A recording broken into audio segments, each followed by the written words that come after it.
Hello and welcome to another edition of Sri's Sunday New York Times Read Along. We have a special show today. It's the second edition, if you will, of our Broadway is Back series. Our guests are Chris Smith and Nancy Ringham Smith, two stalwarts of Broadway. Chris is a Broadway production and technical manager. His credits include Elton John and Tim Rice's Aida, Evita, Chaplin, Elf, Kinky Boots with Cyndi Lauper, West Side Story, and Chicago. Nancy Ringham Smith is herself a Broadway actor and singer, director, and teacher. Her credits include Eliza Doolittle in My Fair Lady opposite Rex Harrison, and Betty Blake in Will Rogers Follies opposite Mac Davis. Our host, of course, is Sri Srinivasan, the Marshall Loeb Professor at the Stony Brook School of Journalism and co-founder of Digimentors, a digital and virtual events consultancy.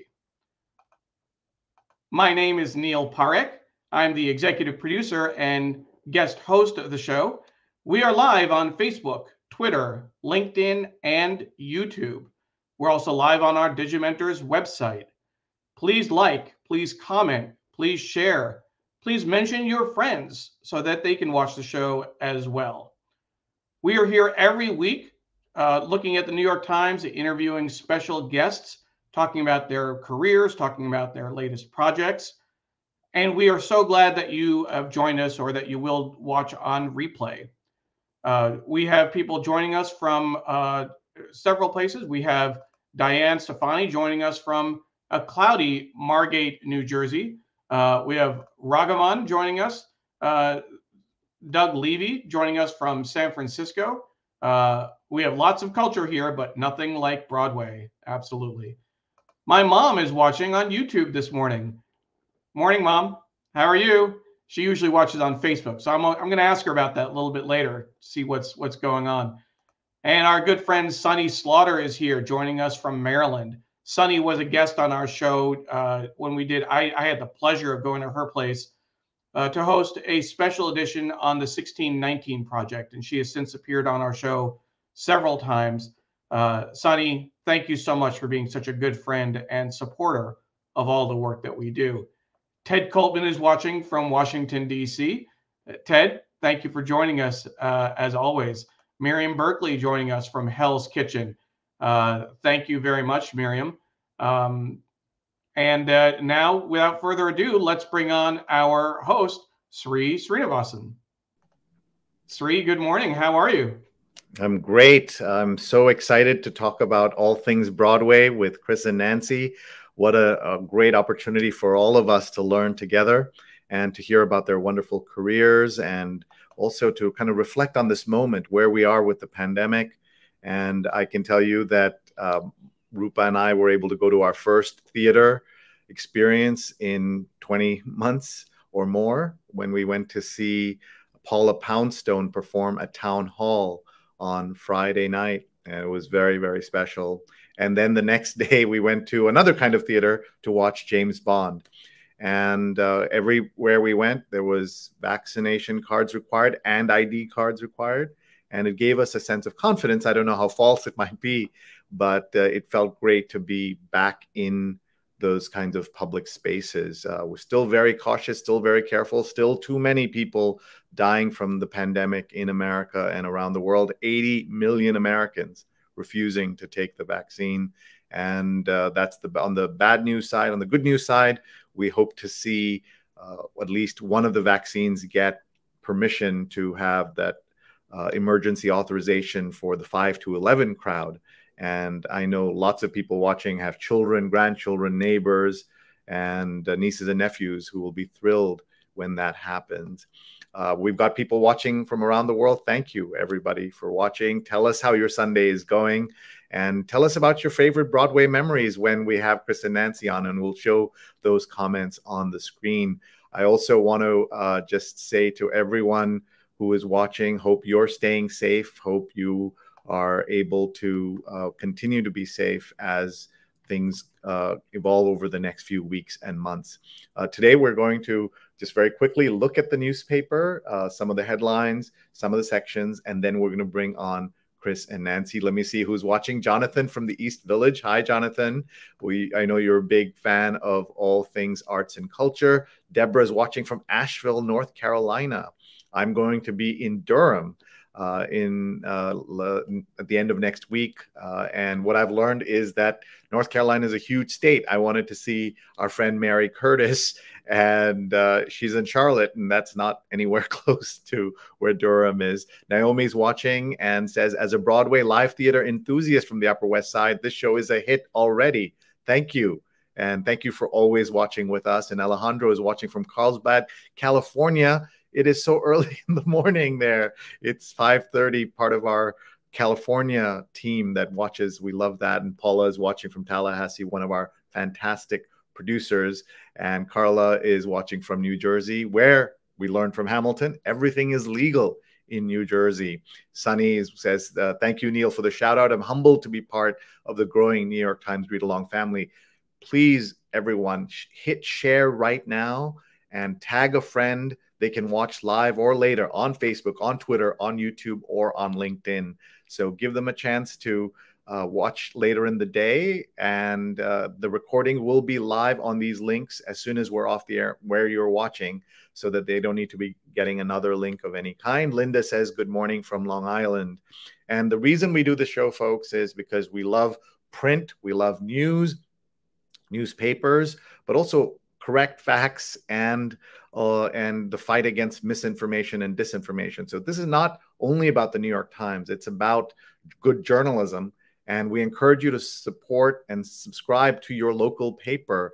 And by the way, we try to read newspapers from other places. We've done the Toronto Globe and Mail, the Washington Post multiple times, including the chief drama critic, Peter Marks of the Washington Post. So we love all newspapers and all good journalism. Ron's watching from Dubai. Ron was here in our apartment on the Upper West Side in New York just last January before the shutdown. And he's in Dubai, and he says this is hello to my favorite Sunday evening treat, because he is in Dubai and watching from there. All right, I think we are ready to just take a quick look. Oh, but there's Sonal saying hello from sunny Brussels. How wonderful to have this truly global gathering here. Sissy from Pittsburgh, formerly NYC. I love Pittsburgh. I've had the chance to go there multiple times. And on Sundays, of course, Pittsburgh is a big sports town. So we'll always see something about Pittsburgh there when possible. Patricia says, and we love the conversations on this awesome production. That's right. Let's talk about this production for a minute. This show is brought to you by our company, DigiMentors, which puts together the show. You'll see it's very different from most things that you see in this era of live streaming, because we do annotations, we bring you context, and we do conferences, summits, webinars. We make these talk shows for other people. So if you know anyone who'd like to have a talk show, a podcast, or just wants training, workshops, social media, and digital consulting, we'd be honored to talk to them. Please reach out. You can see our email addresses on the bottom of the screen, neil@digimentors.group. and Sri@digimentors.group. Just write to us, please. And we couldn't do this without our amazing team that puts this together. You have already met Neil Parekh, our executive producer @Neil Parekh, and our producers, Paula Kiger @Big Green Pen, Carla Baranakis @Kabara, Steve Taylor @Steve DeReeve, and Julia Weeks @Julia L. Weeks. Please take a moment to follow them, thank them on Twitter or on Instagram or wherever you can find them, Facebook, because they are really amazing folks who bring the show to you. I have the pleasure of doing the fun part, which is the hosting, but the real work is done behind the scenes by these folks. And we're able to bring you this because of our sponsor. Our sponsor is Muckrack, which many of you know. If you're in journalism, you should get a free verified profile on Muckrack. And if you're a PR person, you know that it's the best way to connect with journalists, the largest collection of verified journalists on the planet. More than 100,000 journalists verified are on there. So check out Muckrack, and please let us know if you'd like to be a sponsor. You see our email addresses on the screen. We'd love to talk to you about a limited or longer term partnership with you. And with that, I think I'm ready to show you the newspaper and to talk about what's happening in the news. So let's take a look at the front page of the New York Times and a couple of the sections, and then we'll bring on our friends Nancy and Chris. So the front page, the story here, you can see China military taunts Taiwan, testing the U.S. Moderna leaves poorest nations waiting for shot. Ire from the White House. And the childcare paradox Democrats aim to fix. And tobacco battle lends example to tech falters. This is about the puzzle of Asian American identity. This is by J. Caspian Kang, a very important piece looking at where Asian Americans fit in a country where often the conversation is about Blacks, whites, and Latinos. Where do Asians fit in? And he's a wonderful writer, as many of you may know. Dasani's story. This was the cover of the New York Times Magazine last week. We talked about that story. Invisible Child, Poverty, Survival, and Hope in an American City by Andrea Elliott, my former student. At Arts and Leisure, I want to save this to talk to Chris and Nancy, of course. Metropolitan, he's a legal force and a first. Damian Williams is now the most powerful federal law enforcement official in Manhattan. Looking forward to seeing what he's able to do. The real estate cover is A Time for Just Letting Go. Thrift shops are booming amid a wave of pandemic decluttering. And we've certainly done our share here, but we've still got a long way to go in my house. Sunday Styles cover, let's see who that is. Harsh Reality. Erica Girardi of the Real Housewives of Beverly Hills is famous for her lavish lifestyle. Now her husband's law firm is accused of misappropriating millions of dollars. It's all unfolding on Bravo. And The Simpsons find the runway. And by the way, this is so interesting because this is the Sunday Styles, but the two stories are about entertainment. Bravo about reality shows and about The Simpsons. And the Sunday Business cover, Where the Suburbs End, in a San Diego neighborhood, a single family home from the 1950s is now a rental complex. It embodies the vision of very different California. So that looks fascinating. My wife Rupa is visiting California this weekend, so she'll want to read that. And then the Sunday Review cover is Predicting 2022. Political models give Democrats long odds in the midterms and beyond. Can the party find a winning message? One thing I will say is that it's, of course, hard to predict. On this show, a few episodes, last year, I'm sorry, we had Andrew Hacker with us, who predicted correctly that the election would be won by Joe Biden, that Trump would lose, that the Democrats would win the Senate. And he made that bold prediction based on his book and his experience as a political scientist.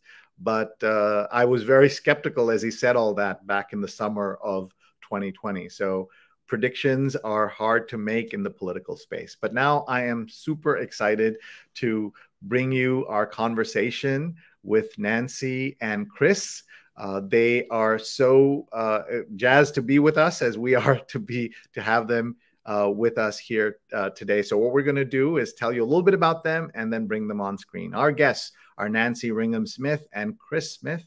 Nancy is a Broadway actor and singer, director, teacher. Broadway credits include Eliza Doolittle in My Fair Lady, opposite Rex Harrison, and Betty Blake in Will Rogers' Follies, opposite Mac Davis. And Chris Smith is a Broadway production and technical manager. Credits include Elton John and Tim Rice's Aida, Evita, Chaplin, Elf, Kinky Boots, West Side Story, and Chicago. Those are all some of the most famous shows in the history of Broadway, and we are so excited to have both of them with us. Morning. Thanks for having us. It's great to be here. Thank you for being here. I am so excited. I know people can tell. And I want to start by first asking you, how are you? Where are you? And how have you been handling the pandemic? So we'll start with Nancy. Well, we're here in our family room downstairs, and we're good. I mean, you know, we're both back. Broadway's back. Yay! So we're thrilled about that. It was a long year and a half, and we were able to manage it pretty well. We were concerned more so with some of the younger people, that were sort of in the middle with younger families as far as being able to survive, stay safe, pay their bills, all that kind of stuff. So we were lucky enough to like have both our girls home. I don't know if they would maybe consider it lucky enough.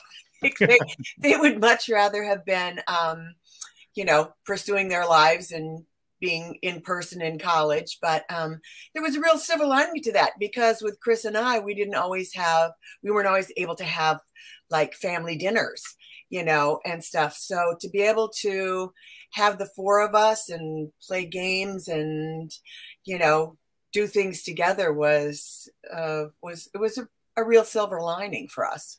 It was a super silver lining to have the girls both home, because they had both, Maddie was up at college and Katie had moved to Los Angeles for the music industry, and to have them both then come home and be here while I was off work and while Nancy couldn't teach. It was really great. We are lucky. Yeah, I can imagine what a blessing that was in the time of very few blessings. Yeah. Yeah. So tell us about those family dinners that you weren't able to have because of your work schedule. There are people watching around the world who may not know as much about Broadway. So what is it like to be two working professionals in Broadway in terms of, raising a family? What was that like? Well, Chris traveled a lot more. Once Maddie, my second one was our second one. I did it by myself. Right. Our second one was born. I did a show called Follies on Broadway, and Chris was out of town. I don't know, getting one of his 1,000 shows up, and so I had Katie, who was a toddler, and Maddie, who was a newborn, and I went in to do Follies. It's actually, we're still a very close theater family, which a lot of times, within a show you get to be, pretty tight. But I'm telling you, I between rehearsals and then 8 shows a week, it was, it was just kind of a lot.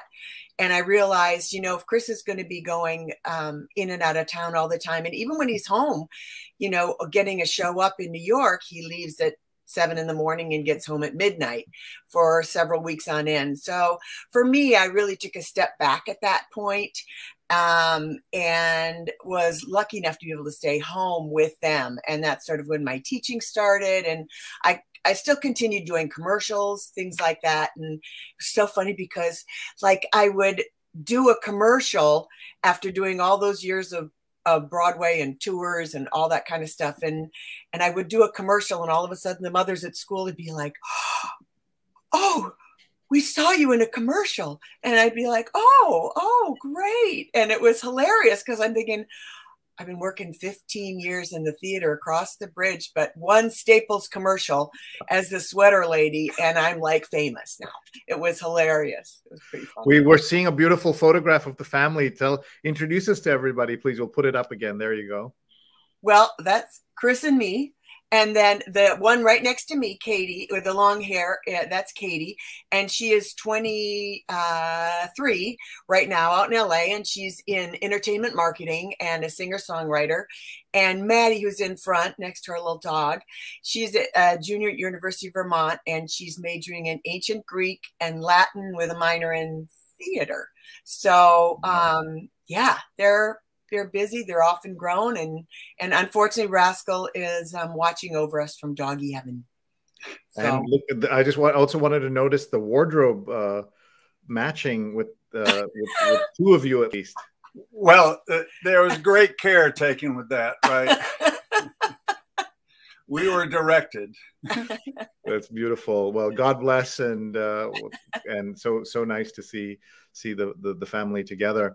So let's talk about your careers, and but before we do that, maybe just what does it mean to have Broadway back? Also, for the people who don't follow it closely, what have we lost in these 18 months? Well, last year, or in March of 20, March 12th was a day in infamy. Everybody thought they were going to be doing that Thursday night show, and suddenly this COVID stopped everything, and Broadway was shut down, and tours were shut down, and any concerts planned were stopped. And everybody thought it was going to be 2 weeks, maybe 4 weeks. It'll be okay. We had, you know, gone through 9/11, and that had been horrendous, and for everybody in the country. But for Broadway, we got shut down then. And now with this COVID, it kept going and kept going, and everybody had to mask up and stay home and isolate themselves. And we tried to figure out how to get the girls home and to be with us. And everybody in the business sort of commiserated, you know, we'd get in touch with each other and see, you know, what are you up to? Well, I'm doing a lot of yard work, and getting used to using unemployment, and some had to go into their annuities or pensions to just develop enough money. And as Nancy mentioned before, the younger families that had kids in, you know, grammar school, high school, and college, some families had 4 or 5 kids that suddenly were all at home, and everybody's stuck, and the parents are now not going into work in New York, and it was horrendous for all of us. And we started finally in you know, last spring, getting the glimmer of hope that, okay, let's get ready. And the various theater owners, the Schuberts and the Jamsons and the Nederlanders, all started trying to make plans on how to reopen and when to reopen, and try to prepare their theaters a little bit more COVID conscious, getting different filters into their air conditioning systems, and trying to get other extraneous work done with very small crews. And some of the shows that felt like they couldn't make it on a return after COVID got shipped out of their theaters last summer. So the Winter Garden emptied. The various theaters and various shows had to empty and do it with limited crew, and get everything done as quickly as possible and as safely as possible. And you had to always come in with your ID and your vaccination card and make sure that you got tested. Coffee service at the theater was just, you know, coffee and in individual cups as opposed to normal coffee service. But everybody in every theater got to working again. And it's just been fantastic now because shows are starting to open. Can I just ask, in terms of people who work on Broadway, obviously they know they're used to shows closing, but when they close, there is some kind of build up to that and a way of saying goodbye and closure for the cast and crew and everybody. What is it like, as far as you know, for any of those shows that kind of never had that chance? They were shut during the pandemic, or the producers decided to, as you said, ship out of the theater. It was a shock to everybody's system. A lot of actors actually went home to be with their parents, and unemployed actors as actors, you know, a lot are waiters or working other jobs, temp jobs. And all those jobs got stopped. There are delis in the Broadway district and various restaurants that are gone. I don't mean they got just closed, but the businesses got wiped out. And it's been amazing to see Broadway begin to come back, because it's not just the theaters, it's the restaurants, it's the hotels, it's everything involved with Times Square and the theaters is finally getting its life again, and parking lots are full. It's terrible if you got to park there, but it's great because people are loving coming back to the theater. At Chicago, for example, we are standing room only, and it's been that way since September 14th, and it's awfully exciting. I just have to say one thing. When Chris, on March 12th, that horrendous day.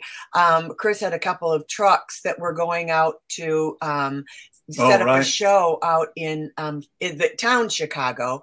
Once Upon a One More Time. Is it Once Upon a One More Time. Yeah, and the trucks, there was one there, and there was one mid Route 80 on the way out to Chicago. And the general manager, Charlotte, called Chris and goes, get in touch with that truck. Is that Stop right? them and send them back to the shop. Turn them around and tell them to stop for their breaks because they won't get overtime. Right. It was like everything literally just was like, stop, stop, stop. There are no shows, you know, and stop. In doing that, we did send 2 trucks that were actually rolling back to the shops. But we had a problem with that because the shop couldn't accept it. They were closed also. So the equipment had to sit on trucks for a while. But in the theater in Chicago, the very next day, Friday the 13th, they did 1 truck of the show. They lifted the deck, they got the video screen down, and they started to do the work of loading out. And the city of Chicago said, stop, leave the theater. You can't do this work now. And that was March 13th. And we didn't actually load the equipment out of the theater in Chicago, at the Nederlander in Chicago, used to be known as the Oriental, until this past June. So it was a year and 3 months before we could actually be allowed to get into the theater to get it out. And it's now, that show is now next Monday, October 18th, we'll start loading into a theater in Washington, D.C. and attempt to make a start for an out-of-town tryout of Once Upon a One More Time, world premiere in Washington, D.C. Yeah, so, the Britney Spears musical. Right. So it is going on finally. And I'm sorry, I don't know this one. So it is about Britney Spears? No, it's the Britney Spears music, and it's about the 8 storybook princesses, Cinderella, Rapunzel, Snow White, and it's their about me kind of musical Me Too movement. It's a wonderful. Was this work the music she had created recently, or was this? No, it's her. It's like Britney Spears hits, isn't it? Yes. Britney Spears hits, and it's trying out. It hasn't come into New York yet. Okay. It's in the trying out stage. So it was going to try out in Chicago, and then like I'm involved. Hello. But. Yes.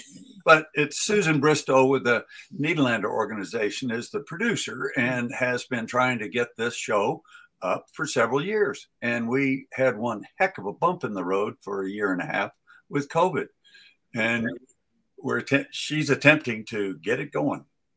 Well, we just want to tie this all together. As we know, Britney Spears has been in the news for other reasons than her own talent in music, especially with the way her legal issues, her father's conservatorship of her and all of that. And the New York Times won an Emmy for its work on a documentary. And so the New York Times winning an Emmy just sounds so strange to those of us who've grown up with it as a print newspaper, but that tells you how much the world has changed. Neil has got up something about Once Upon a One More Time. Okay, got it. That's it. Yeah. Let's just say hello to some of the folks who are watching from around the world. This is so much fun to have them join us. Cherie says, greetings from Burrell Worldwide in Beverly Hills. Again, good morning on LinkedIn so early. I think there should be a rule that people shouldn't be on LinkedIn before 5:30 in the morning, as she is doing there. But thank you. We're very grateful. Dr. Lippy Roy has been a guest multiple times on the show and helped so many people during the pandemic with accurate information on all the TV networks. Says, thrilled that Broadway is back safely. I saw Hadestown at the Walter Kerr Theater last month and was very impressed with the COVID health measures. And by the way, if people are telling us their favorite Broadway shows, if either of you have any commentary or anything you know about the show, or you watched it or been in it, please jump in at any time, Nancy and Chris. Well, I see someone just said, and is that Will Rogers Follies she's referencing? That what I was referencing was actually Follies, the Sondheim Follies. It was 2000. End of 2000 that one. Will Rogers Follies was another Broadway show that I did with Mac Davis, with Larry Gatlin, Mickey Rooney, Marla Maple. Oh, and there you go. I had. You have to tell us the story of this. This is one of the. This is everybody. Pay attention to this part of the story because what you're you're going seeing, to be blown away. What you're seeing is a picture of the cast and crew of Will Rogers Follies out at our house when we lived in Tenafly, New Jersey. I had organized a softball game and a barbecue afterwards at our house, and Marla Maples was playing. She had taken over from Katie Huffman, who had won the Tony for Z's Favorite, which was the soubrette part in the role. And I was playing Betty Blake, Will Rogers' wife. And so anyway, Marla wanted to come, and so she brought Donald Trump out to our house, which was quite an experience, as it was my house and my party. I made Mac Davis one captain and Donald the other captain. And the rules were you can't have your spouse or significant other on your team. And, whoever wants to play gets to play because, we're in theater, everybody may not be quite the athlete that you're looking for. So it was quite an interesting afternoon. It was a real look into the workings of our future president, and everybody then did come back to our house for a barbecue, and it was quite interesting taking all the corn out, and Mac was flipping burgers and Donald was flipping burgers, and Donald asking relationship advice in my kitchen in Tenafly, New Jersey, and it was quite something. I want to just go back to the picture so we can identify Marla and Donald Trump. I see Donald Trump in the hat on the white hat. He's in the white hat in the back row. And then 4 over is Marla with the sunglasses right next to Jason, who is looking up at the sky laughing.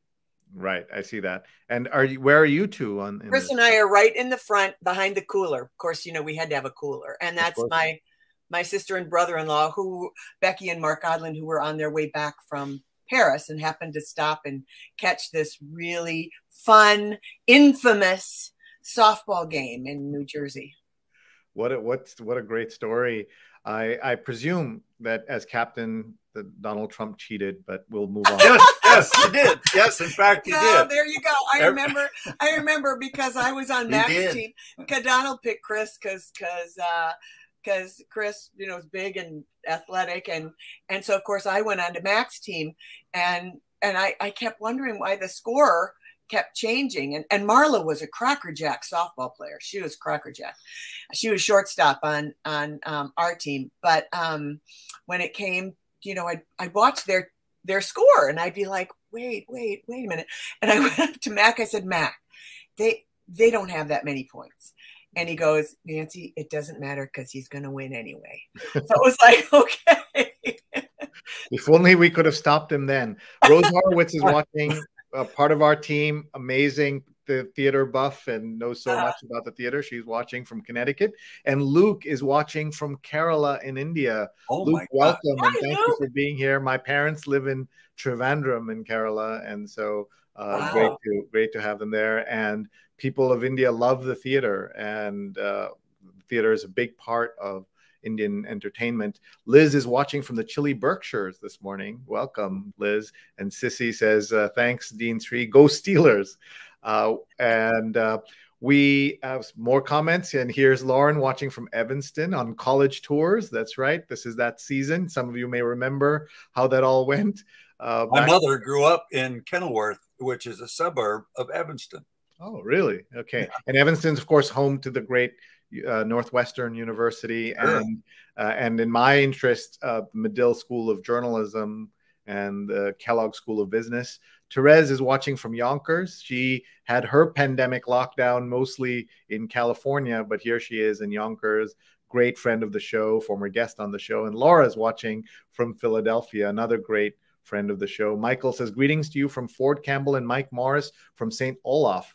So great to meet you. Hi. Michael, tell us about Michael. St. Olaf College. Oh my goodness. So anyway, great school. Great. Thanks you guys for coming on. That was where I got my theater start at St. Olaf. At the St. Olaf, at the basement of Iterbo Hall. You guys, I know, remember that, right? And yeah, it was a little production of Godspell that ended up going from, it won the American College Theater Festival. They still have it, and it won one of the 10 best productions for colleges that year. And we were then supposed to go to the Kennedy Center to get our award, but because it was the Godspell was still running in New York City, we couldn't get the rights. So the Kennedy Center came out to St. Olaf College and gave us our awards. Wow, so that's it's great. Oh, no. Oh my God. That's high school. That's high school. This is in Minnesota. In Minnesota, the Nancy in high school drum major. Those hats were something. And my friend Val Alstead, we were co-drum majors together, and we actually got to conduct at every game the Star Spangled Banner. And we had to go to school in Indiana to learn how to stand up on those ladders and conduct with our arms. And then I was actually a bandy. I wasn't really in theater in high school. I was played in the band, and but we did selections from musicals as the band. We had a wonderful pop concert. And I think Mike Morris was from Edina and was in the band. Yeah. He played trumpet. Okay. Yes, right, Mike? I think it was pretty much trumpet. I played the flute. And so our senior year, we did selections from Guys and Dolls, and they cast me as Adelaide, which was just so much fun because I'd only played flute. I hadn't sung. I hadn't done any of that stuff. So, Mike, nice to see you. Nancy, I have to jump in. I'm glad you mentioned Guys and Dolls. You played Adelaide, but you also played Sister Sarah, right? Yes, I did. You know, after I did My Fair Lady, you know, you sort of get typecast and, oh, okay, Nancy's a soprano ingenue. But my personality was really I didn't always connect really well with, you know, like Lori in Oklahoma and Sarah Brown, because they were sort of more staid. I was a little bit, you know, anyway. So you were more Adelaide than Sarah? Is that what you're saying? Yeah. Yeah. So anyway, I did Sarah Brown a couple of times, and I did it with incredible people. I mean, I did it with Jack Jones. I did it with Victoria. Oh God, I'm not going to think of her name now, but she was in the original Little Night Music. And anyway, I really was like to a point where I went, you know, I want to play Adelaide. I mean, that's the fun part. And so I had been offered King and I out in Sacramento Music Circus to do Anna. And they were also doing Guys and Dolls. And I said, well, I would love to come out and do Anna, but I also want to do Guys and Dolls. And so the producer, who was a dear friend, said, you know, I don't think our audience would accept you as both those characters in the same season. And I said, well, I'll audition. And they said, well, we're not sure. And then I'd been offered something else at the Muni. And I said, well, then, you know, I think I would have to take the show at the Muni. And he said, well, come in and audition. So I went in and I auditioned for Adelaide, and he went, Nancy Ringham doing Adelaide? Oh my gosh. He said, okay, you can do Adelaide, but now we don't think you should do Anna. And I said, well, then I think I'll have to go to St. Louis. And they go, okay, we'll let you do both. So I got to do both, and it was unbelievably fun.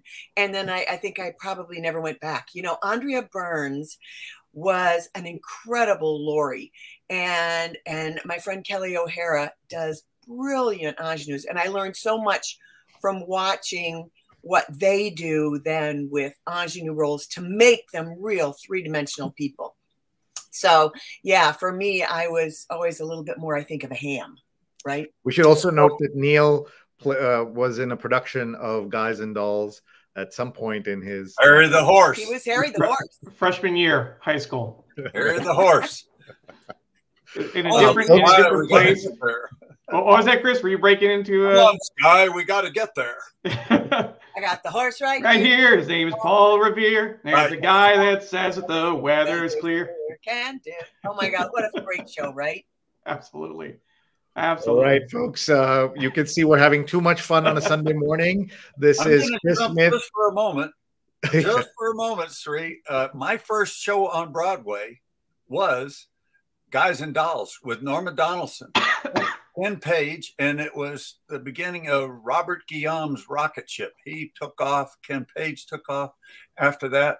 But it was interesting. In 1976 at the Broadway Theater, which is where I'm loading out West Side Story, we were doing last year. But my first show on Broadway was Guys and Dolls, and it was terrific fun to start in Philadelphia and to be in that sort of pre-Broadway tryout, and then come into New York after a stint in Washington, D.C., and to be in Washington, D.C. on July 4th, 1976. Incredible. Dating yourself. Well, it was funny on that night, the 4th of July, there were 17 people in the audience, and Robert Guillaume in the very first scene stepped forward and said, wait a minute. And he said, all you 7 or 8 people in the balcony, come down and sit in the seat you want to sit in, because this is it. And we're playing it for you. And they did. And it was fantastic to be there on that day in Washington. The reason there were few people was because they were all at the 250th, right? The bicentennial or the 200th celebration. That's right. It was the bicentennial. It was July 4th, 1976. And from the roof of the theater, as we could look down and see the streets and see the Washington Monument in the distance, if there had been a bulb at the top of the Washington Monument, wherever there was a shadow, there were no people. So the buildings, if they couldn't see the Washington Monument, there were no people. But if you could see the top of the Washington Monument, it was shoulder to shoulder. It was just utterly amazing. The crowd and where they were and where they weren't, and the celebration in the streets. It was fantastic. David's watching. Yeah. Nancy, I just saw. Hi, Dave. Dave Jorstad's there, a friend of mine from St. Olaf. He actually lived in the apartment directly below me and my friends. And then I saw a little thing from Sissy said, tell him about the closing. Hi, Sissy. The closing night party. When I did Three Penny Opera with Sting on Broadway, he had a closing night party at his apartment overlooking Central Park that he had bought from Billy Joel.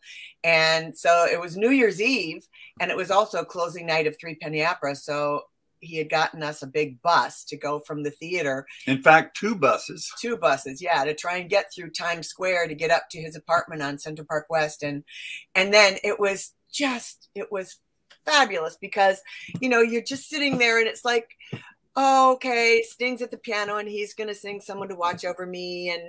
And when everybody just started singing songs and drinking champagne. And I think, what did we do? Sissy, was there a particular story I was supposed to tell? I can't remember. But anyway, we all saw the sunrise, and what a great guy. I mean, the greatest guy in the whole world. I just can't say enough. He and Trudy were just terrific. I mean, you could tell us about opening night. Well, I had just come off a tour of Cabaret with Joel Grey, and we'd been out on the road for a year. And they were casting this new show called, well, it was not new, but they were casting Three Penny Opera. Sting was going to be the star, and it was like the hot show to get in or whatever. And so I came up from, I think, our last stop in Cabaret and auditioned. But Cabaret is a great big belting show, which is, like a big belting is, it's like sort of Liza Minnelli sings. And Polly, the character in Three Penny Opera, sings more soprano. And so I auditioned, and then they had cast Maureen McGovern. And so they hired me, and they said, we'd like you to understudy Maureen McGovern and then take over when she leaves and play Polly. And I was like, well, this is good because it'll get me a chance to sort of get back my chops, so it's going to be 6 months. And so we had our, needless to say, they weren't miking us. That John Dexter wanted it to be just the real thing, no extra amplification and stuff like that. Well, a week before we opened, Maureen lost her voice. She burst, I think, a blood vessel or something. And so, second time in my life, they came to me and said, Nancy, you're going to have to open the show on Broadway because Maureen won't be able to. And it was like, again? Oh my gosh, you know? So, I don't know if I have time for one of these little stories, but my first time that I went on was a matinee, and I remember it was Sting's first matinee too. And he looks at me and he goes, you know, because you call the Wednesday matinee crowd the blue hair crowd because it's all retired women. Yeah, a lot of them.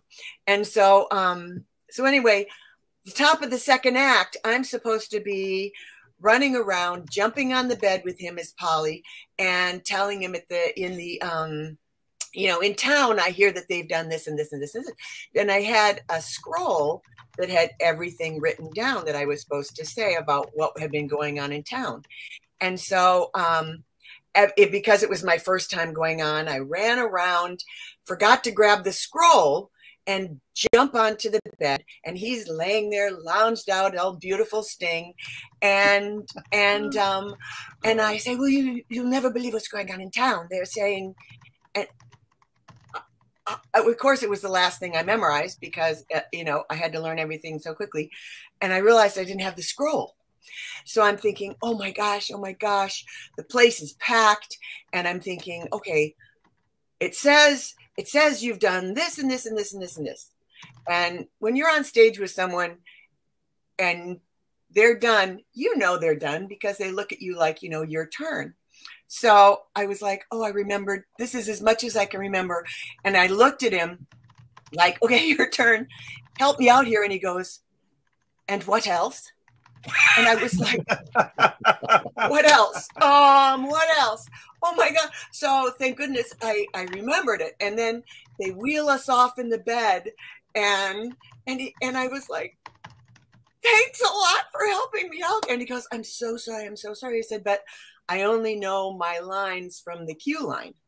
And so, yeah, so, but he was so incredibly apologetic and just the sweetest guy in the whole world. And we had such a great time. The first time I kissed him on stage on that matinee, the place went crazy.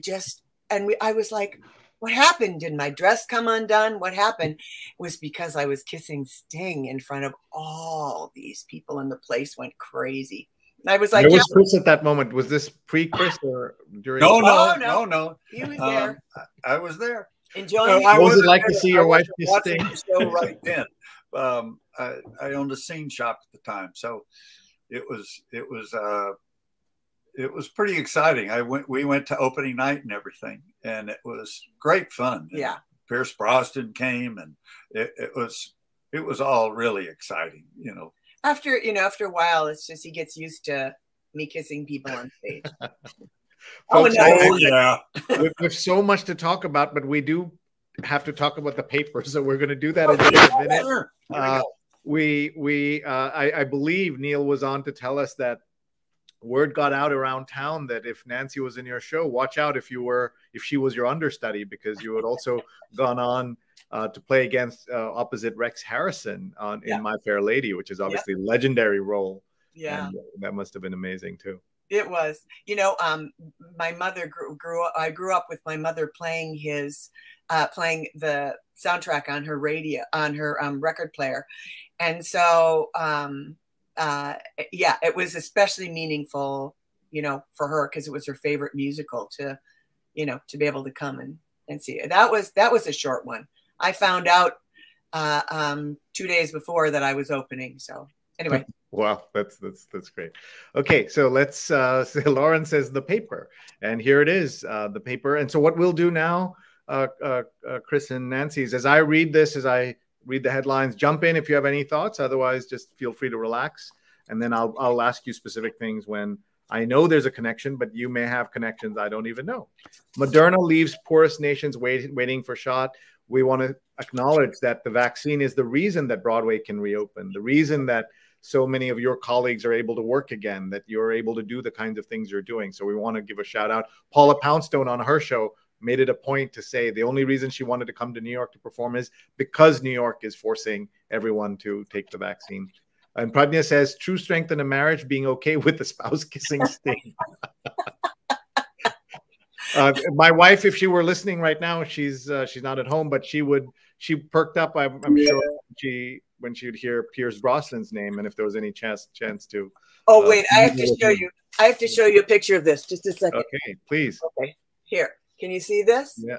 Okay, so Pierce Brosnan was sitting in the front row with his gorgeous wife, and I remember I came out for my curtain call, and I noticed this gorgeous, beautiful blonde woman. So anyway, I'm in my dressing room afterwards, and the producer knocks on the door and said, there's someone who'd like to meet you. And so in walks this gorgeous blonde. I said, oh my gosh, I saw you at curtain call sitting in the front row. You're so beautiful. And behind her walks Pierce. Where do I go? Pierce Brosnan. And my mom, who was in my dressing room, I don't know if you can see it. Yeah, we can. That's good. My mom goes, oh, I know you. And she runs, she pushes my brother out of the way, who falls into my costumes, shoves the camera to me and says, Nancy, take a picture of me with Pierce Brosnan for Bridge Club. So I was like, well, okay. So I take this picture. This is it. You can see my mom's face is like ecstatic. Oh, yeah. And my brother's head is right back there as he fell into my costumes. And yeah. And so, yeah, Pierce Brosnan was the sweetest, handsomest. Oh, but anyway, he left without me getting a picture of him. Folks, we're seeing some great comments, including a recommendation that both of you write a book, Chris and Nancy. So I think you should do that. Pradnya's saying that. And by the way, Pradnya is doing something that everybody should do right now. Tag a friend who would enjoy this conversation. They can watch it from the beginning as soon as we're off the air on Facebook, Twitter, YouTube, or LinkedIn. Email them, tag them, tweet them, text them. And especially to all the friends of Chris and Nancy, you want to make sure that you're tagging your friends, mutual friends. They would love to see this as well. So, and I hope the girls are watching wherever they are.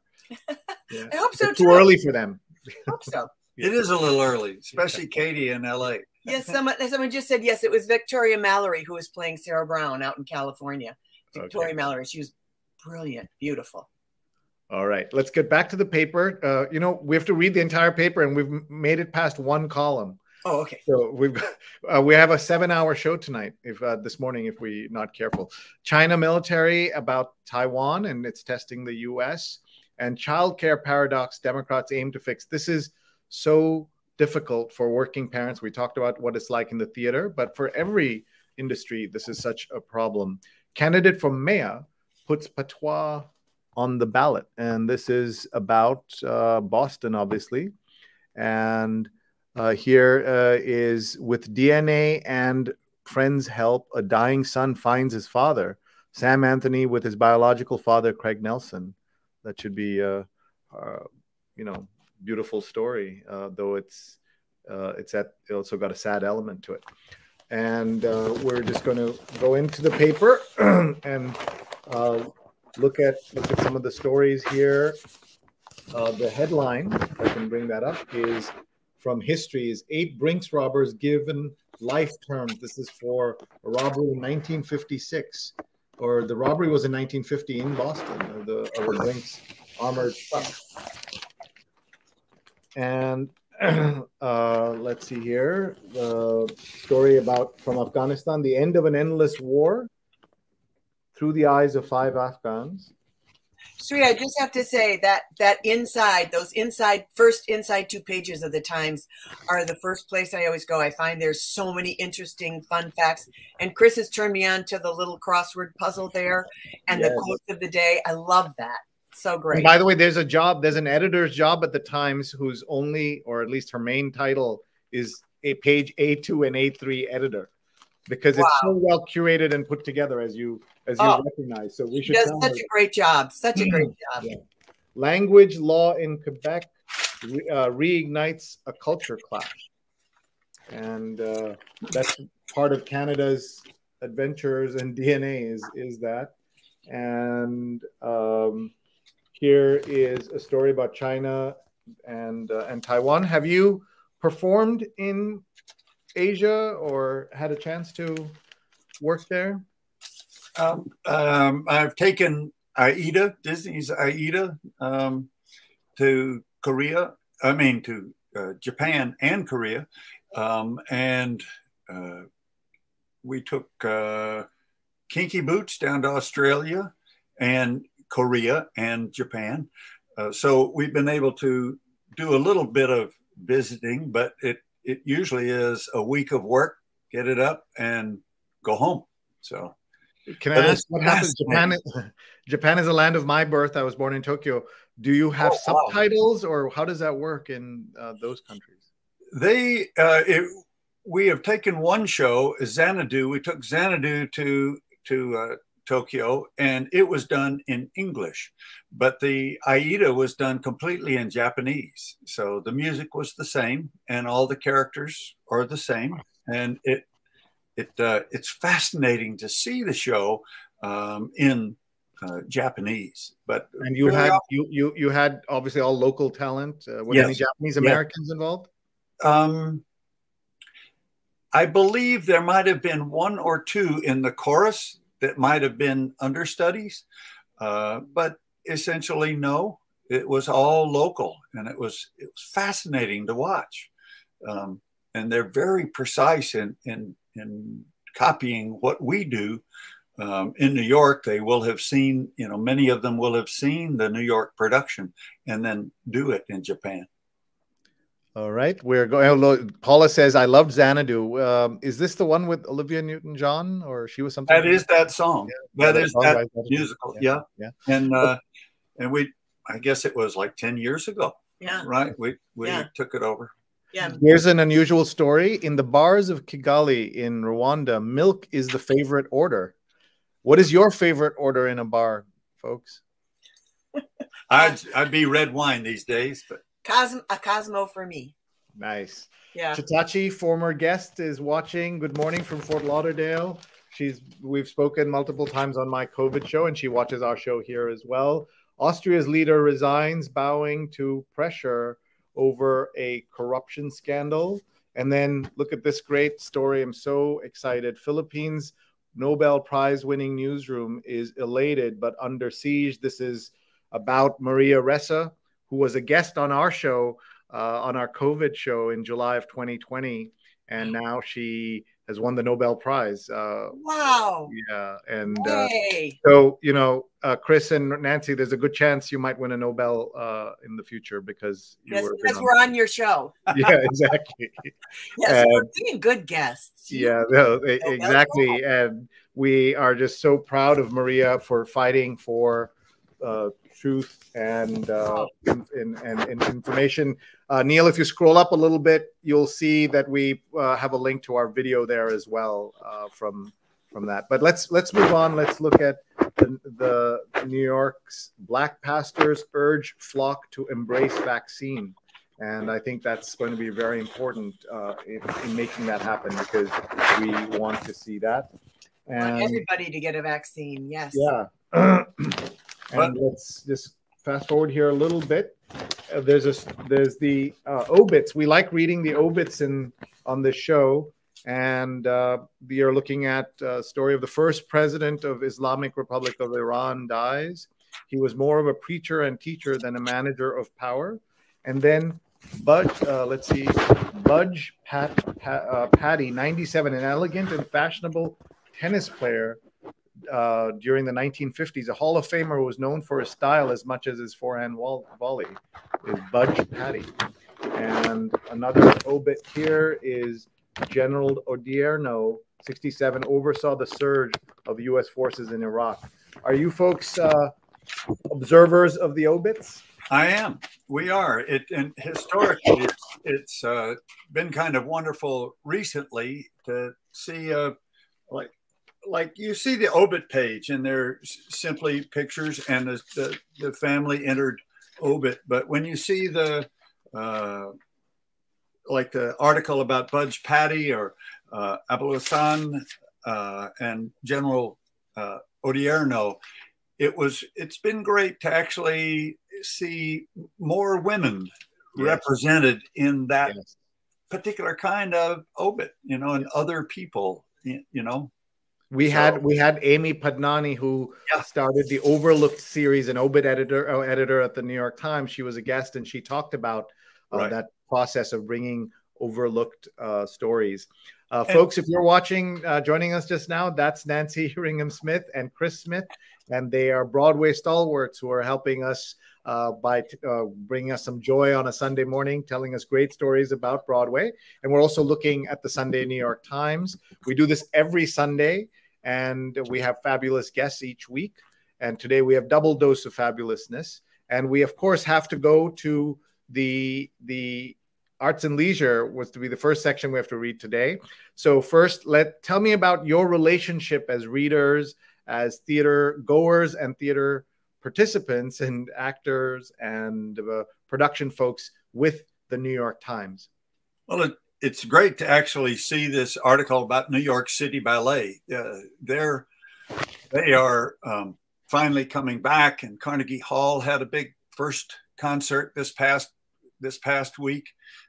So to see all parts of theater and art and ballet and dance all coming back online, and the audiences clamor for it. You've got your vaccine card and ID and a test and a mask, you can go see almost anything now. What I found too was that you know, especially for the ballet, I mean, you know, if you're going to be singing to try and stay in shape for all that time, you can sing. I know Danny Burstein said, you know, he just sang every day. He just sang every day. Everybody was just trying to sing every day. But how ballet dancers and Broadway dancers, all the studios were closed. How are you going to try and stay in shape? Because, you know, you can't just like decide one day, okay, a week from now, we're going to go back. You have to stay in shape day in and day out. And I found it fascinating in some of the articles to really see how that was featured and how people made do so that they could stay in shape, so that when, you know, things opened up and you only had 2 weeks notice, you were already pretty much there, ready to go. But it was a discipline, you know, for everybody, and difficult if you were in a little apartment in New York City. How do you practice? You know. Oh, speaking of which, my pool boy here, I was teaching, and so we had that is a picture of a booth that Chris built for me here in our family. You can kind of see it in the back here, and I had seen a picture of a little restaurant in Paris right when COVID first came out. There were tables outside and they had little greenhouses around them. And I thought, oh, that would be kind of a good idea. Each individual table did. Yeah. And so we had to replace some sliding glass doors. So I asked our contractor, could we save the panels and possibly make a booth out of it? And he was like, well, I guess so. So Chris built me this booth that you can see the door right there. People come in the back door. They open up that little curtain right there and walk into that booth that has a microphone and a air purifier and a music stand, and then the piano's on the other side. And so, and then they literally walk out the door right there, and then come, and then I whatever it is, what they use in the doctor's office. Hypoporous solution. Yeah. So which is the same thing used in operating rooms. Yeah. So I fog it, turn on the air filter, and then the next person can come in and they can sing without their masks. So it was really sort of a lifeblood for a lot of kids that, you know, were home Zooming. You had no, you know, interaction, like human interaction and stuff. And to be able to sing, you know, and I'd tell them, well, just pretend you're in a recording booth, a recording studio, you know. And so it worked out. So I could continue teaching, because Zoom was hard because there's the delay and everything. So I did both, but it was, you know, it was great to be able to have them in person.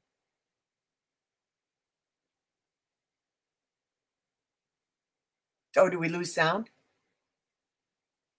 It helps to have a Broadway expert, production expert to build you things at home, doesn't it? Yeah, it does. Tell us about what you know about this revival of Funny Girl.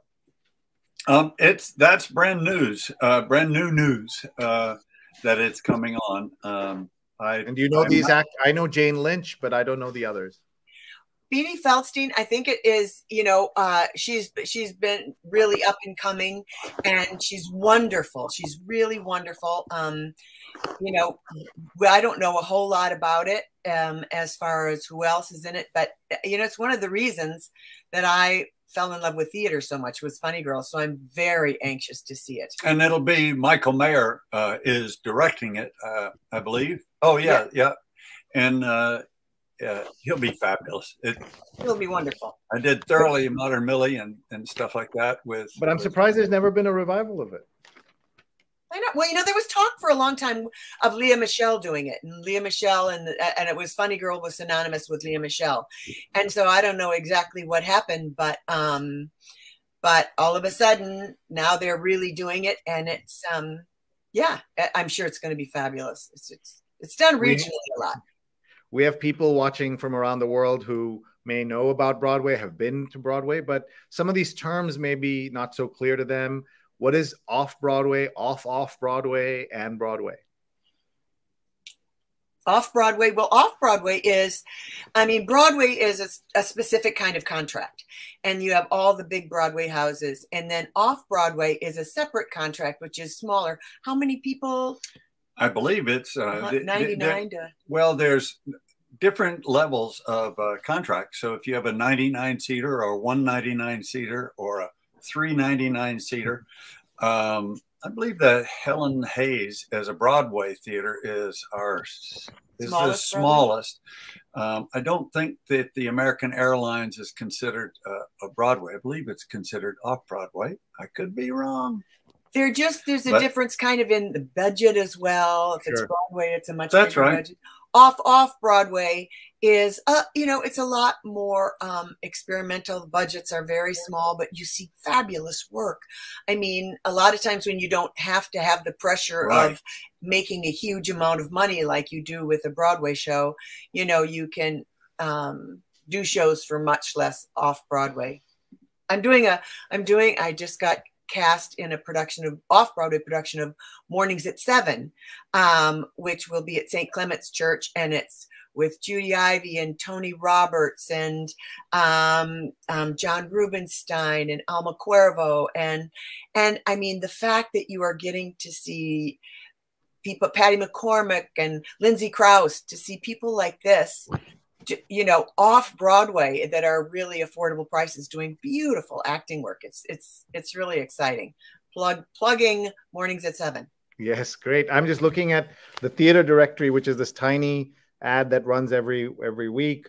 Which of these, if people have the time and money and ability to get to something this in these months ahead, what would you recommend? I see Ain't Too Proud, Aladdin, Clyde's, American Utopia, Diana, Flying Over Sunset, Hadestown, Six, The Lion King, Thoughts of a Colored Man, To Kill a Mockingbird, Wicked, and Mornings at 7. There you go.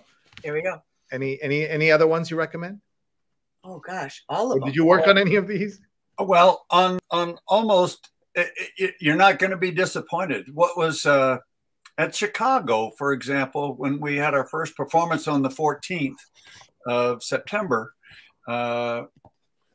the audience was sitting there with their masks on and waiting, and there was just a hubbub and a buzz, and the house lights went to half, and they stood up and started clapping, and they clapped and applauded and yelled for 4 or 5 minutes. Then the director came on, Walter came on, and gave a speech and dedicated this performance to Anne Reinking and the work that he had done with her to get this production started 25 years ago. Walter Bobby.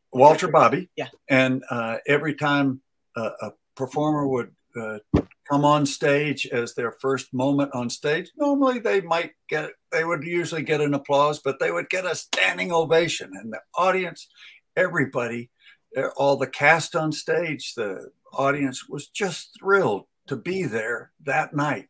Broadway's opening again. And I'm hearing that just about any show, every show is having the same kind of reaction. So it's very exciting to see this and to see the audience quite so excited. We only have standing room at Chicago.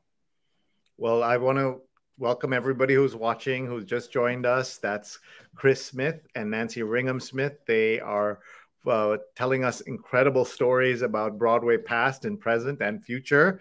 And Chris was a Broadway production and technical manager. He's worked on everything from Aida to Evita to Chaplin, Elf, Kinky Boots, West Side Story, Chicago. And Nancy Ringham Smith is an actor, singer, director, teacher, and her credits include Eliza Doolittle in My Fair Lady opposite Rex Harrison, and Betty Blake in Will Rogers Follies opposite Mac Davis, and so many other things. And of course, she's now a director and teacher.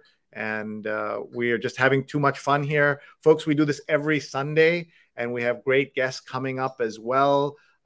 Please mark your calendars. You can watch live at 8:30 a.m. Eastern time, which is early, but it's recorded and will play on all of these channels as soon as we're done, on Facebook, on Twitter, on YouTube, and on LinkedIn.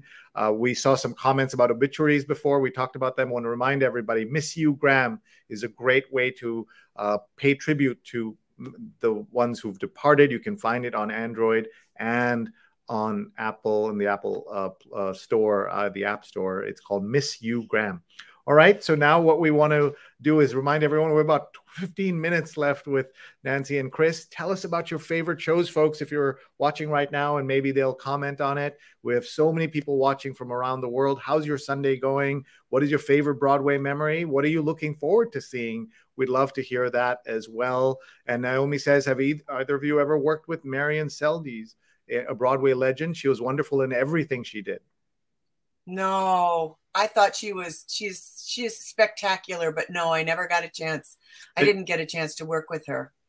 She is wonderful, and I have not done a production that she was in, but we've seen several things. Didn't she do Medea? I could be wrong. Maybe not that. But did she do Mornings? I don't know. Yeah.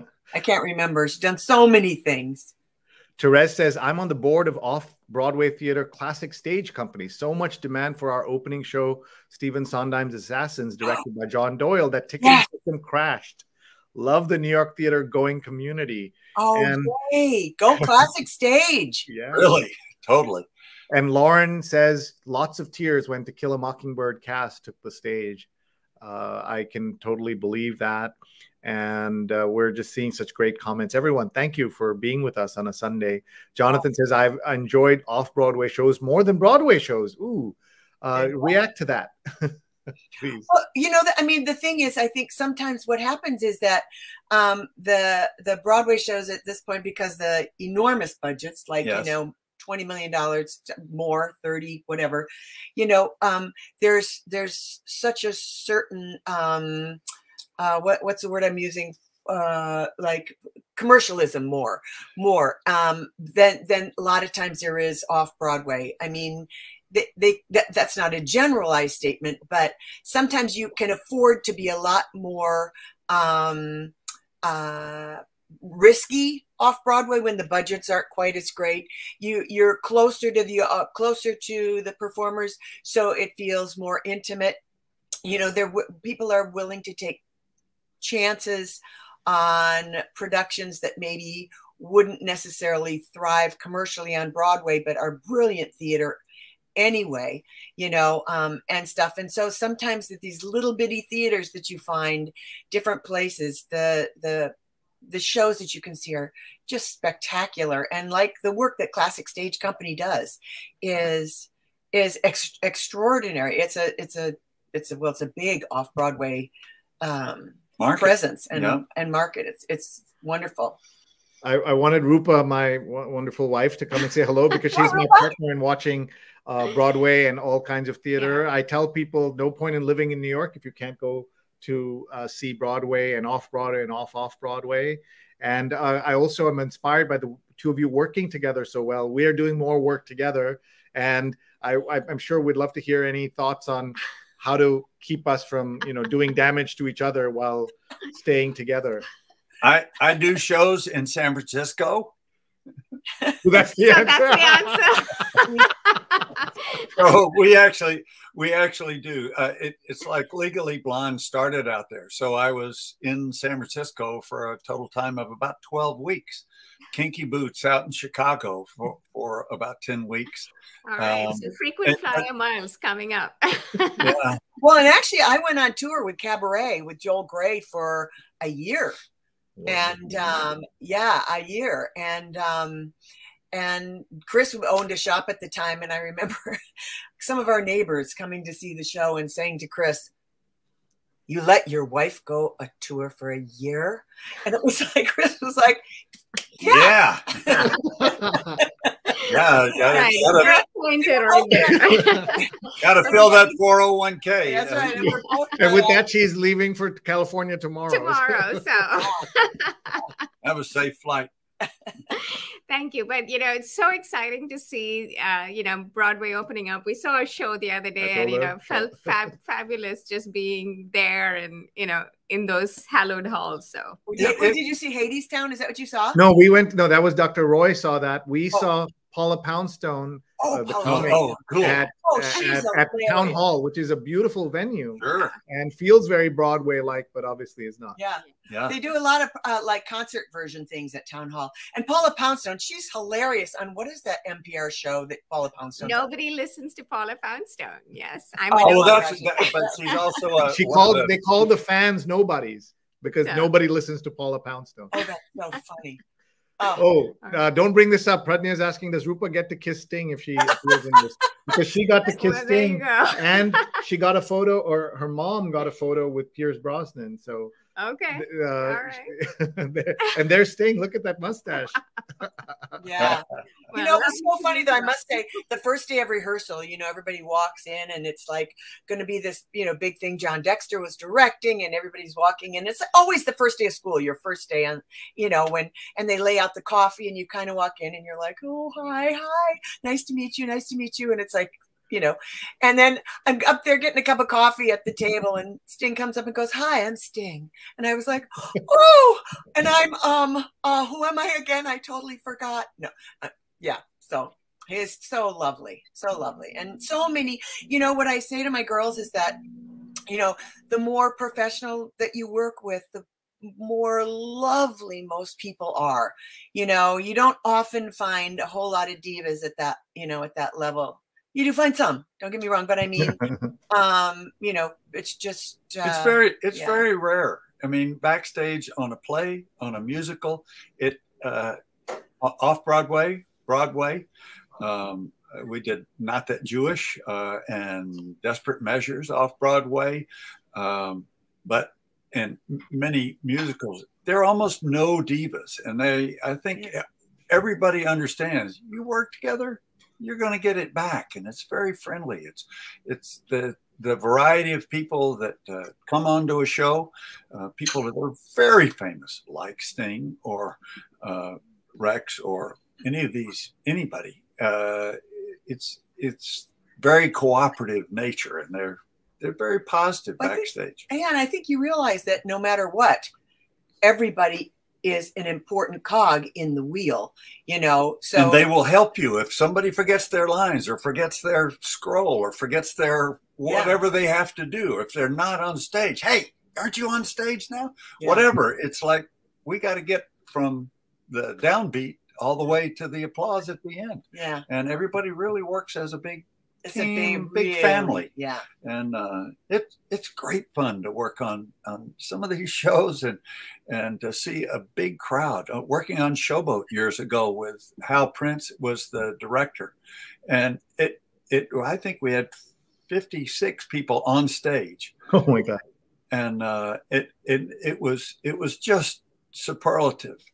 And Chris did Elephant Man with Bradley Cooper, and so of course we were all like, "Oh, Bradley Cooper, oh my goodness." And so both our girls at separate times went, and before he'd make his entrance on stage, he was like in a little pair of underwear or something. That's right. Wasn't he? And that is how they met him. Yeah. And so they'd be hanging out backstage and Chris would go, "Well, Bradley, this is my daughter, Katie." And Katie'd be like, oh, hi, nice to meet you. And he'd say, hi, how are you? And give him a hug.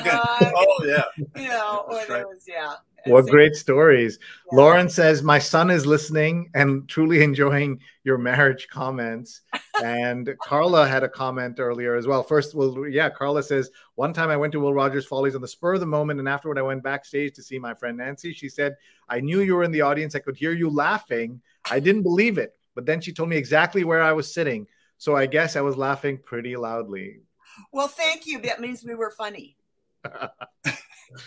And Sudha, that's Neil's mom, says both of you gave details about the reality of the pandemic in theater, along with the impact on the theater population and around the theater. Can you please write a book? I think there's a drumbeat here for a book by the Smiths.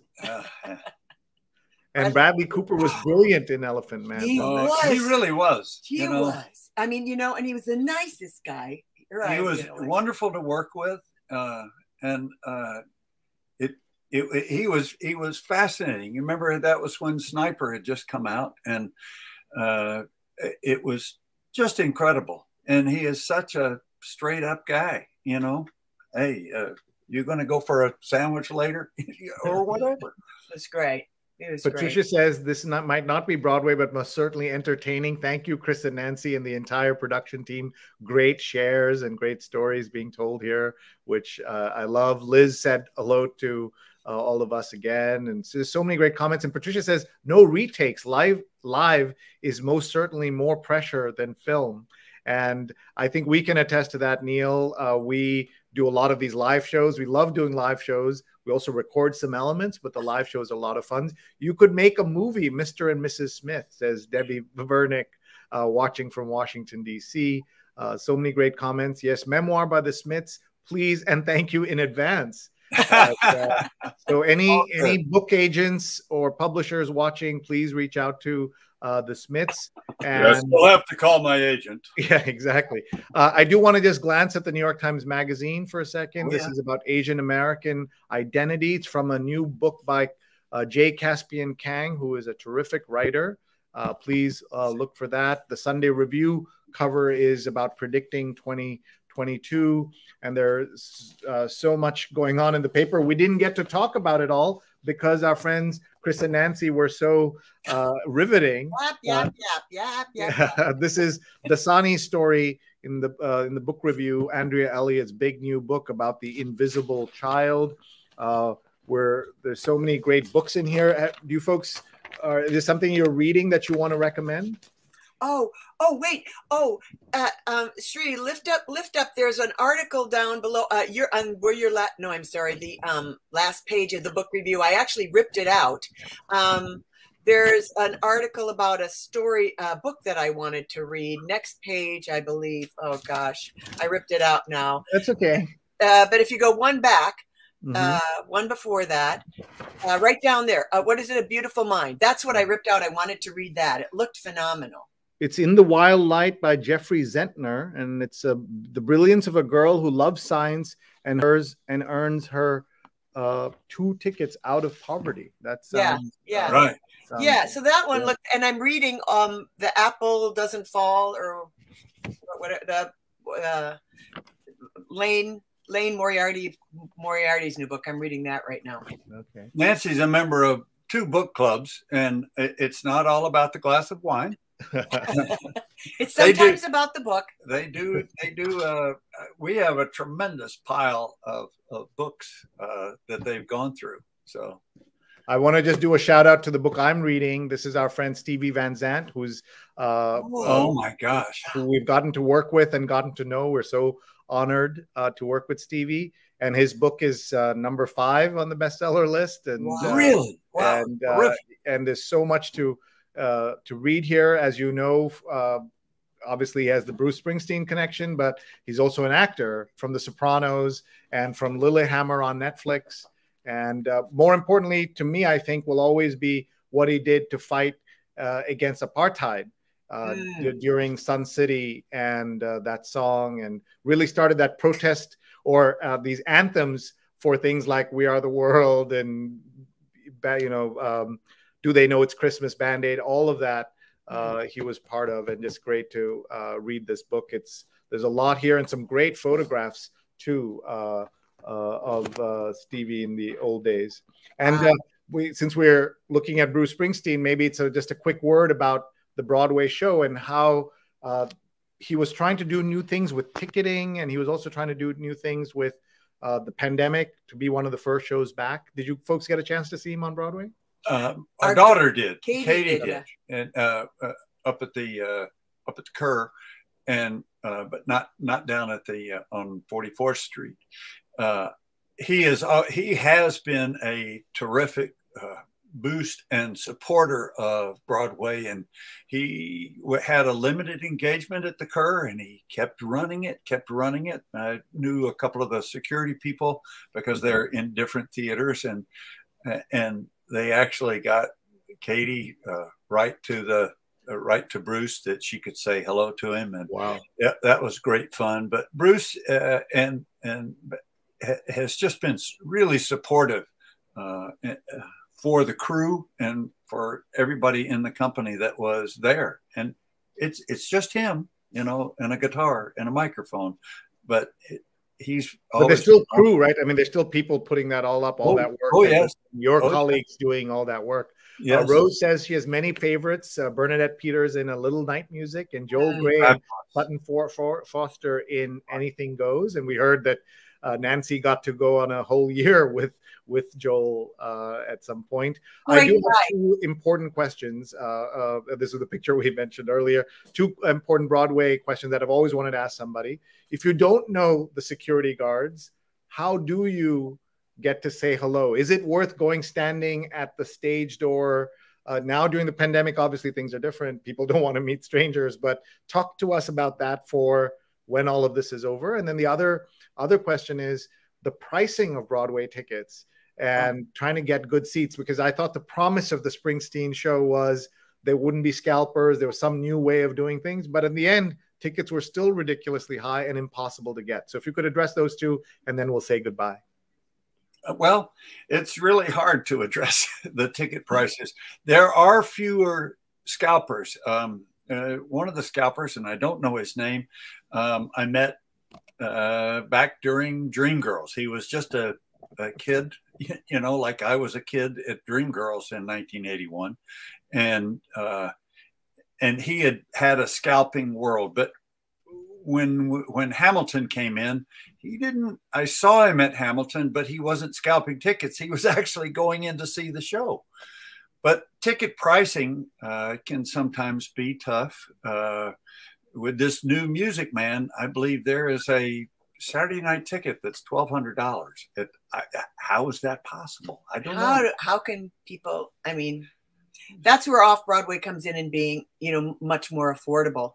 I mean, it becomes then such a big event when they're so expensive. But, maybe not, you can't get, the latest big hit shows, for,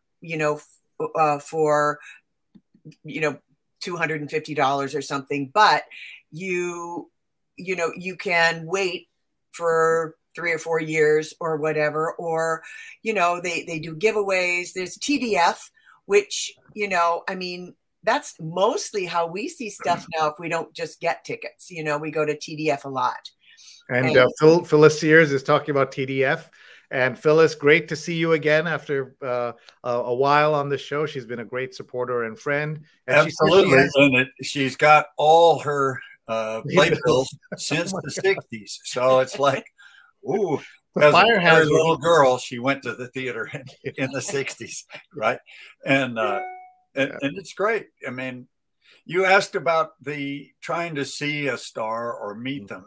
It's very difficult because they have their personal life, and when they come out, it's very quick.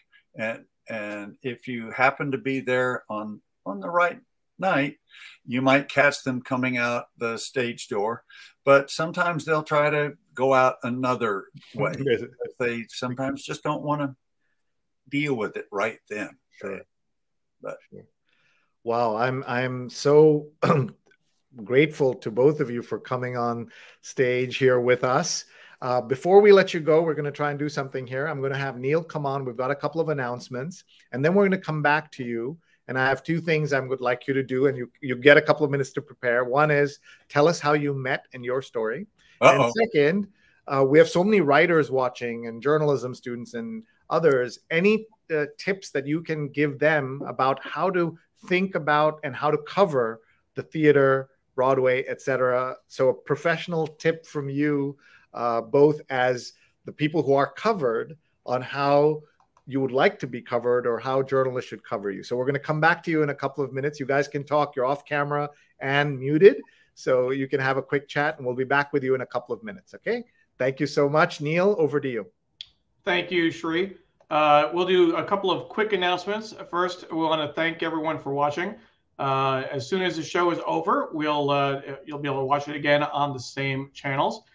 Next week, I will be guest hosting the show, and it's my pleasure to interview Terence Smith, an award-winning journalist, political reporter, foreign correspondent, editor, and television analyst over a 40-year career, 20 of those years with the New York Times, but he was also with CBS News, the NewsHour with Jim Lehrer, and was the guest host for the Diane Rehm Show on NPR. That's next Sunday on October 17th at 8:30 a.m. Eastern Time. Just after this show at 11 o'clock, our friends Dr. Sujana Chandrasekhar and Dr. Marina Kurian will host another edition of She's on Call. This one is a very important show, folks, breast cancer and survival. It's Breast Cancer Awareness Month, and their guest will be Meg Kennard, a politics reporter for the AP, and Dr. Ann Peled, a breast and plastic surgeon and a co-director of the breast cancer program at Sutter Health in San Francisco. So please tune in for that at 11 a.m. Eastern Time. And then later this week on Wednesday, our friend Rose Horowitz, who's watching, will be hosting her Women to Follow show. This one, a story of overcoming adversity and advancing medical research. And her guest is Dr. Cassandra Quave. I'm guessing on the pronunciation. My apologies. She's the author of The Plant Hunter, an ethnobotanist. So please join Rose and watch Women to Follow. It's produced by our friend Stephen Chaplin. So shout out to them as well. We would not be able to produce the show without our great team, as we mentioned earlier. Sri, of course, is the host. I'm the executive producer and guest host. But Paula Kiger, Steve Taylor, Julia Weeks, and Carla Baranakis are integral parts of the team, and we certainly rely on them for a lot of help and support. As we're talking about their work, they are part of our firm, Digimentors. We produce a number of shows. We do social and digital consulting, so please reach out if you have questions. And of course, as we talk about Paula, I want to make sure to mention the Local Connection newsletter. The Center for Cooperative Media at Montclair State University brings you the Local Connection newsletter. Each week, it offers story ideas and pro tips for journalists. And best of all, it's free. You can subscribe at bit.ly/local-news-tips, bit.ly/local-news-tips. And with that, we'll bring back Chris and Nancy Smith, Nancy Ringham Smith specifically, to share both a pro tip for journalists, but I'm more interested in the how you met story. Nancy, I'm going to be counting how many times you kick him under the table. So let's see if we can get through this without too much. Well, I mean, we met. We were both doing My Fair Lady, and Chris was traveling with the show as the advanced carpenter and head carpenter. As the head carpenter, Yep. And I was in the chorus. And is this what we were talking about the other night? Is that what it is now? Oh yes. So take it away. Sorry, come on. We started the show down in the production started in New Orleans, and everybody was getting used to the set, and I was working with Oliver Smith, the designer, and making things work, and the director, and then we had to take it to San Francisco. It got taken out to the airport, in fact, and put on 747 and was flown there so that we could open in San Francisco very quickly. while we were in San Francisco was November, which was our birthday. We have the same birthday, November. He's much older. Much. But we have the same date for our birthday. And I happened to be in Los Angeles doing the advance rig when the company sang happy birthday and gave us a birthday cake. Nancy and I never dated on the tour. I was engaged to someone else.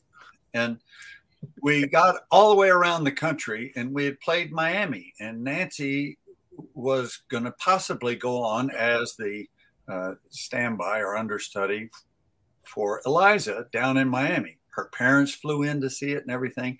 And then at the last minute, her performance with Rex was canceled. The show then got done up in Boston. It was our last stop before bringing it into New York. And while we were in Miami, Richard McQuail and I happened to buy this new thing was a VCR video recorder, and we could tape things. And I got around the company. I went to the actor's deputy. I even spoke to Rex, the head of wardrobe, everyone, and got permission to videotape Nancy from the wings, so that I ran the camera the whole time. And if she was stage left, I'd be over stage right, shooting across the stage, filming her scenes with Rex. And at the end of the show, I handed her the videotape. And the girls in the chorus room said, "Look out, look out." But I said, I can't believe it. I know your parents couldn't get here. So I gave her the videotape. We got into New York. We opened the show, and on that, she did a matinee, and the producers came on stage and said, "Well, Cheryl can't do the show. This is our new Eliza." And that's how Nancy found out that she was going to be the new Eliza. In 3 days, opening night. In 3 days. And I happened to live at my apartment on 81st Street. On 81st Street above a flower shop. And I said, "Hey, put something together. Here's $75 and put something together and really zip it up." This girl was in the chorus, and she's about to star in the show opposite Rex Harrison. It's a rags to riches, or what a dream story. And you weren't together yet? We were not together. I just couldn't. This is the first time I'd ever seen or heard of this kind of thing possibly happening. And I thought it was the right thing to do.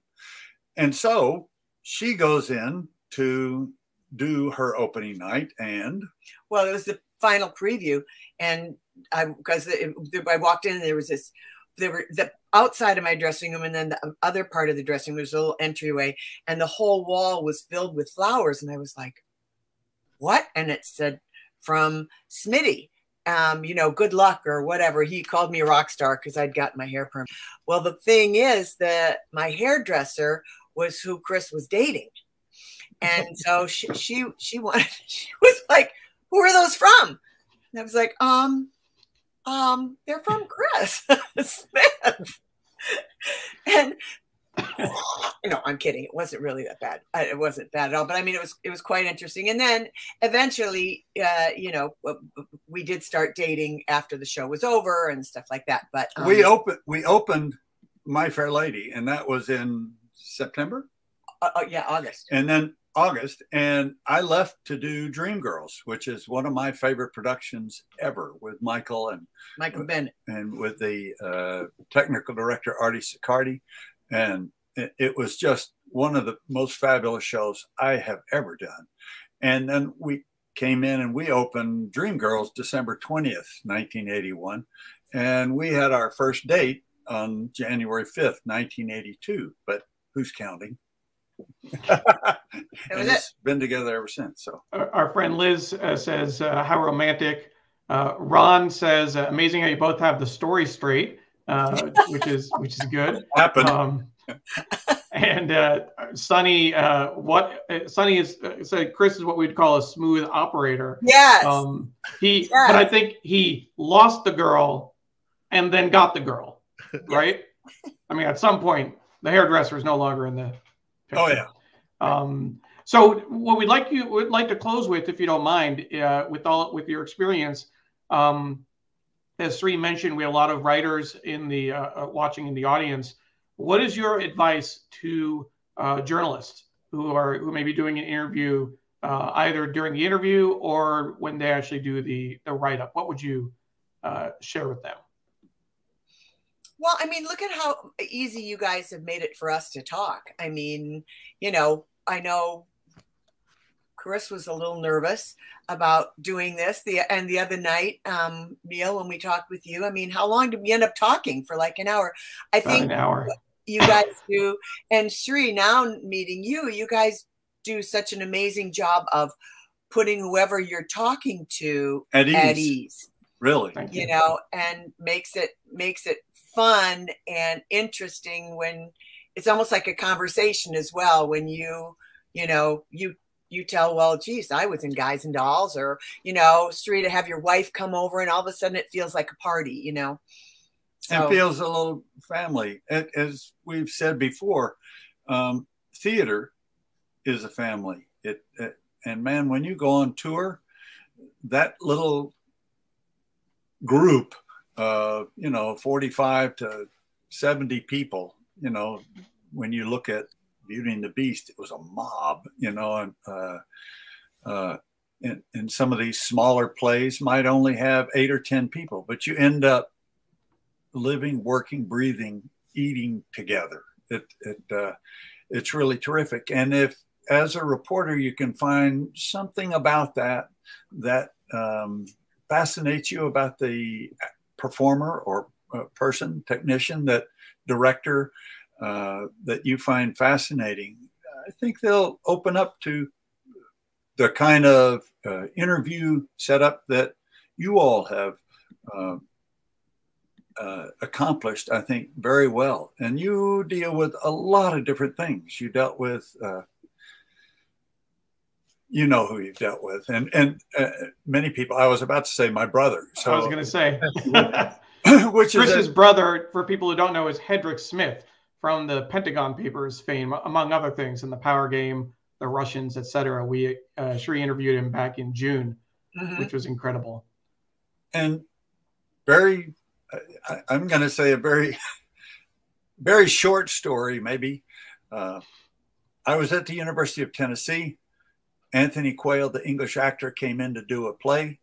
It happened to be about Alexander Solzhenitsyn, the Russian writer who had just returned from the Gulag, and the story was written by Henry Decker, and Quayle was playing Solzhenitsyn.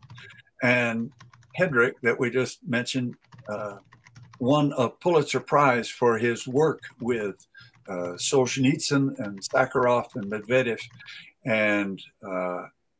And I said to Quayle, it's very exciting to meet you. My brother's Hedrick Smith. And he said, Henry, this is Hedrick's brother. And so we got off very quickly. And a number of years later, after he had done a couple of shows with the university, he came back to do Macbeth. And I was driving for Mayflower Trucking at the time. And when Quayle came back, he said, where's Smitty? And they said, well, he's driving from Mayflower now. He's driving a tractor trailer and working for Mayflower now. And Quayle said, can he drive for us? And that particular question and that particular moment is why I'm sitting here now as a theater tech. It's the truth. And so I drove for Macbeth, and then we did Rip Van Winkle, that went to Washington and Philadelphia, and the technical director, Artie Sicardi, asked me, do you want to work? And I said, sure. And I've been working since March of 1976. So Great. It's been very fortunate, but it's that one meeting with that Anthony Quayle.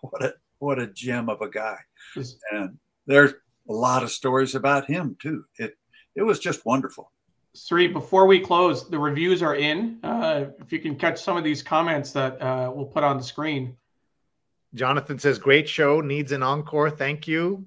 And we've got so many great comments coming in. People were thrilled. Sudha says, amazing show about Broadway, enjoyed it. And we have Therese saying, thanks, Nancy and Chris, for great Sunday morning theater hop. And Debbie says, there's no business like show business. Thanks for a great show. Pradney says, amazing show, guys. Thank you. And Liz says, what a fun show this week. Thank you, Sri, guests and crew. And Chitachi says, absolutely fantastic show all. And Sunny says, always an amazing show from the A-Team, and the Smiths were spectacular guests. And Ellen says, fun show. Broadway's back, and I do have tickets. Thanks, Sri, Neil, Paul, etc. And Chrissy says, love to see you, Nancy, and to cyber meet Chris. Hi, Sissy. Thanks. And we played Pittsburgh, both of us with different shows. Thanks, Sri, for a great program. Ron says, this is what makes the show so interesting. Learning new things every Sunday, the dessert after the meal. Thanks, New York Times Read Along, and Chris and Nancy. And thank you, Ron. This show has been your most entertaining yet. My favorite stories have come from the dressing room interviews. So I think with that, we'll let you get back to your Sunday. It's almost 2 hours you've been sitting in that seat. We're very grateful for, to both of you. Thank you very much. And we've got another Smith unrelated that we found for next week. Neil will be here as I go to Parents' Weekend with my daughter. And you will, folks, get to meet Terence Smith in a great interview that Neil will be doing, I'm sure, with this award-winning journalist, political reporter, and so much more. Many of you know his name from the Times, CBS News, the NewsHour, and as a guest host on the Diane Rehm Show. All right, folks, thank you very much. Thank you so much, Sri, Thank Neil, you for having us. and Carla. Thank you. Yes, Carla. Carla. Minnesota strikes again. Thank you very much. Thank you. Bye-bye.